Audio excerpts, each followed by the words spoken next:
akmang babasagin ito upang gunawin ang buong reyno. Subalit, sa isang iglap ay biglang bumalik ang alaala ng prinsipe.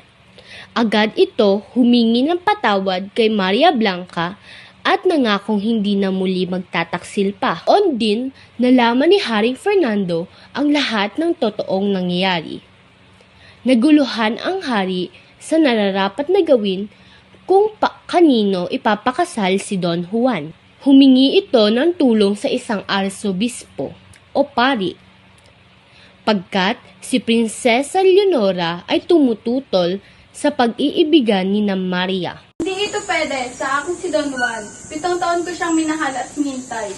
Kaya naman ay kaagad din siya kung paano sila magkaibigan at niligtas ang buhay ni Don Juan.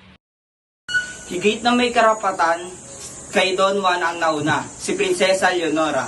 Labis na nagdamdam si Maria at nagalit kaya binuksan niya ang prasko at ibinuhos ang laman ng tubig dahilan upang magbaha sa palasyo.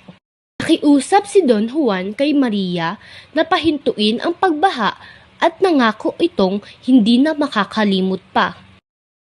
Maria Blanca, parang awa mo na. Itigil mo ang baha. Ako'y nangangako at nagpapatawad na hindi na kita makakalimutan at pagtataksilan pa. Mga oras ding yun ay ninais ni Don Juan na makasal sila ni Maria.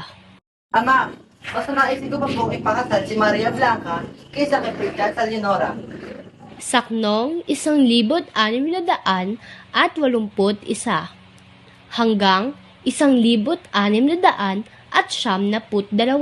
ang masayang yugto. Kung ano ang mas nararapat, ayan ang dapat. Kaya naman, ipapakasal ko si Don Juan kay Doña Maria. Wala nang nagawa si Prinsesa Leonora kundi tanggapin ang kapasyahan ng hari. Nais ni Haring Fernando ang ipamana ang kaharian ng Berbanya kay Don Juan. Aking bunsong anak, gusto kong ipamana sa iyo ang kaharian ng Berbanya. Ay, Fernando, ipagkalat niyo na po ito kay Don Pedro, sapagkat pamumunuan ni Don Juan ang haring Reino de los Cristales. Binasbasa ng arsobispo si Don Pedro bilang hari at si Prinsesa naman bilang reyna ng Berbanya. Matapos ang kasal ni Don Juan at Maria Blanca, ay nagpaalam na ang mga ito upang bumalik sa Reino de los Cristales.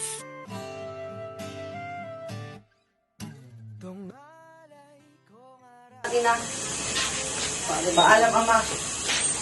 Paalam, Don Diego. Paalam, Don Pedro.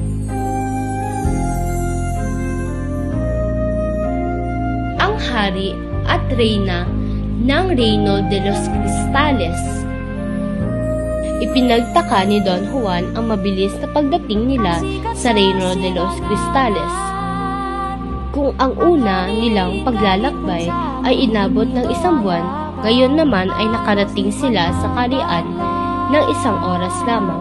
Matagal-tagal din mula nang yumakap ang amang hari at ang kanyang mga kapatid sa prinsesa. Masayang tinanggap ng mamamayan ng reyno ang pagdating ni Maria Blanca bilang kanilang bagong reyna. Ang mga sinumpa ni Haring Salermo ay nakalaya na. Nagkaroon ng isang malaking pagiging sa kaharian. At nagpahayag si Maria Blanca.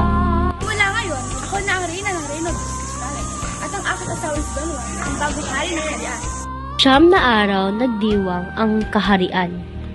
Magkaramay ang mag-asawa sa ligaya at kalungkutan, mas lalo pa umunlad ang Reino de los Cristales dahil sa magandang pagmamalakad ng hari at reyna. Lahat ng magandang pamamalakad ng mag-asawa ay pinahangaan ng taong bayan. Kaya sila ang namatay, nagluksa ang buong kaharian. Ang wakas ng Ibong Adarna.